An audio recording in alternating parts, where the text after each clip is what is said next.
Ilang beses nagka-tensyon sa rally sa harap ng Senado kung saan nanatili pa rin si Senador Ronald Bato de la Rosa.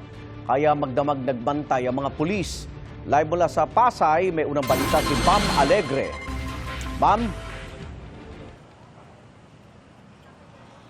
Ian, good morning. Dito nagpalipas ng gabi ang ilang mga kaalyado ni Senador Bato de la Rosa, pati na rin ng Duterte family bilang pagpapakita ng kanilang suporta.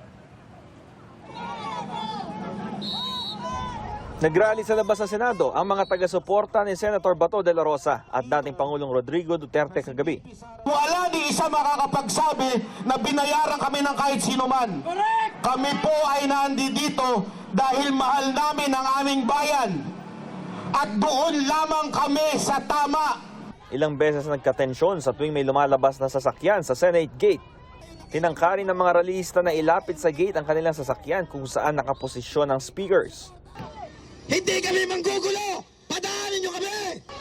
Tulak mga kababayan! Dito tayo lahat sa likod! Tulak! Kinanta rin nila ang pambansang awit. Nagkaroon din ng pagkakataon na nag-video call si Senador de la Rosa sa mga taga-suporta niya.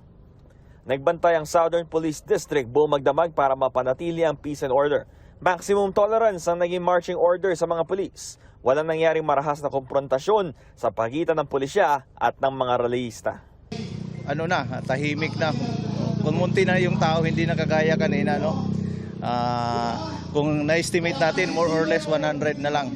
So, umabot siya ng peak sa estimate namin, umabot ng 300. Nandito kami para for peace and order, no?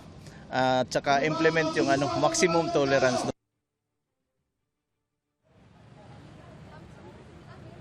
Igan, ito ang live na sitwasyon dito. Pasado alas 7 ng umaga, ito yung sulok sa harap ng Senate Gate kung saan nakapwesto. Itong sound system, pati yung mga taga-suporta nga ni Senator Bato de la Rosa, pati na rin ng Duterte family.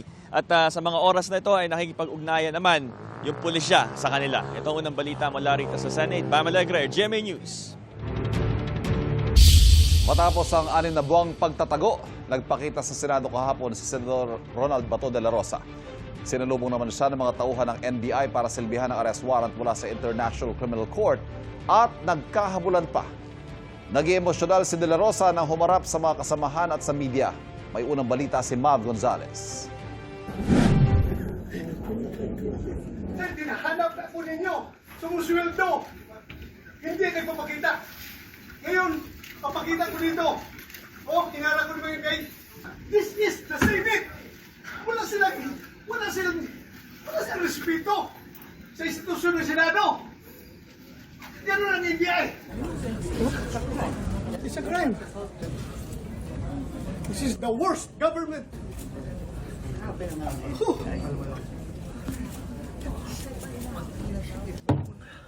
Galit na galit ang itsura ni Senador Ronald Bato de la Rosa na nagpakita na sa Senado matapos mag-absent ng halos 6 na buwan. Pinarang ako dito sa baba ng mga NBI. Hindi na pasok. Sako ko, akit dito. I don't know. Anong gusto nila? Sir, bakit tubuan? Nag-istiga kami doon sa baba. Sagdan. Duguan ang 2 daliri ng senador. Pareho tayo premier, sir. Bakit yung pinayagan niyang mga tao niyan makapasok dito?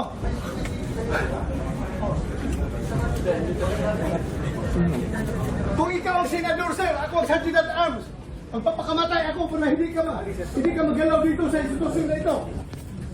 Magpapakamatay ako para sa'yo. Gusto ni De La Rosa na paalisin ang mga tauhan ng NBI at si dating Senator Antonio Trillanes IV sa Senado.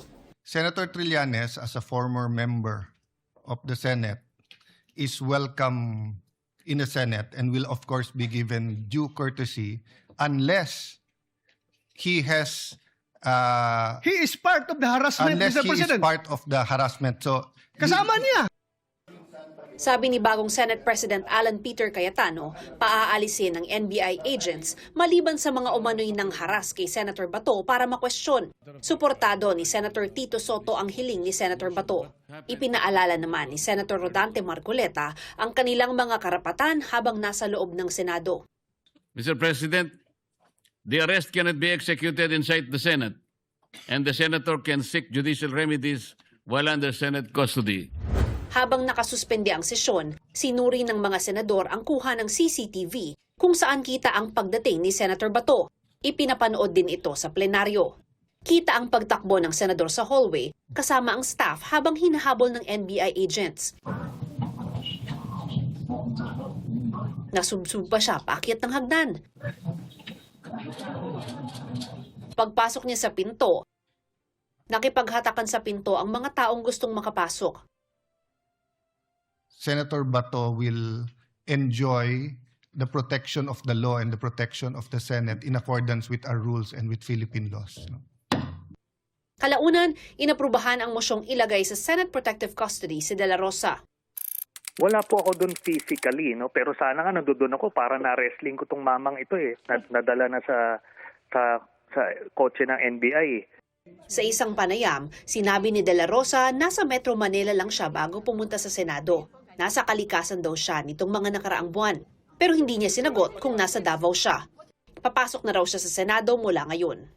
Hindi raw muna niya iniisip ang sabpina na inihain sa kanya ng PNP-CIDG kaugnay ng investigasyon sa extrajudicial killings noong panahon na City Director siya ng Davao Police. Mga staff ng senador ang humarap sa mga taga-CIDG o Criminal Investigation and Detection Group para isilbi ang sabpina kay De La Rosa. Pinahaharap siya sa Huwebes, May 14 at kung hindi ay pwede siyang ipakontempt. Pero hindi nila pinirmahan ang sabpina dahil wala raw utos si Bato. Ito ang unang balita. Mav Gonzalez, GMA News. Mas abala na ngayon dito sa harapan nitong Senado at kanina may bagyang sitwasyon kasi yung pong sound system na ginagamit nitong mga taga-suporta ni Vice President Sara Duterte, pinaliso ng pulisya. Dito yung nakalagay dito sa may gilid na yan. Kung nakikita nyo sa may likuran ko, yung may police mobile, yan yung nakapwesto kanina yung truck na yon na may sound system. Pero pinaliso yan ng mga pulisya at pinalipat. Pero pinapayagan naman po yung mga taga-suporta ni Vice President Sara Duterte na manatili dito sa harapan po ng gate. Ayan.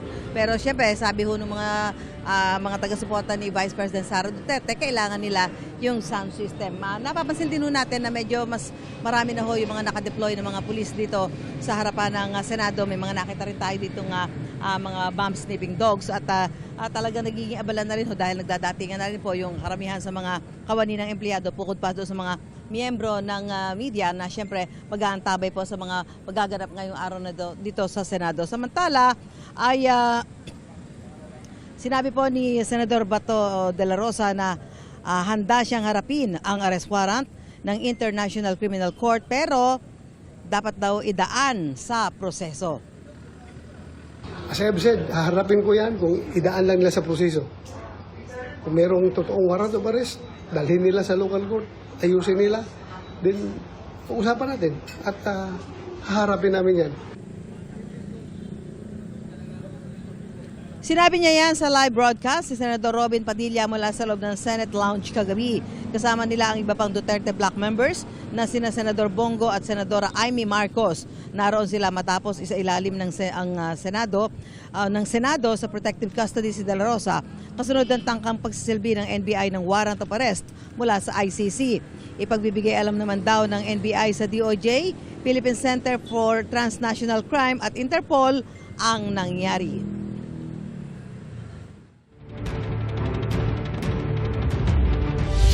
Mahigit 20,000 manggagawa na apektado ng ashfall mula sa Bulkang Mayon ang makatatanggap ng ayuda mula sa Department of Labor and Employment.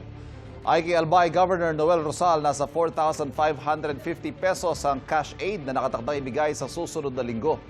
Nagpapatuloy raw ang profiling sa mga kwalipikadong benepisyaryo. Layo na pamahagi ng cash aid na makatulong sa kabuhayan ng mga manggagawa na apektado ng ashfall. Sa ngayon, nananatili sa Alert Level 3 ang Bulkang Mayon.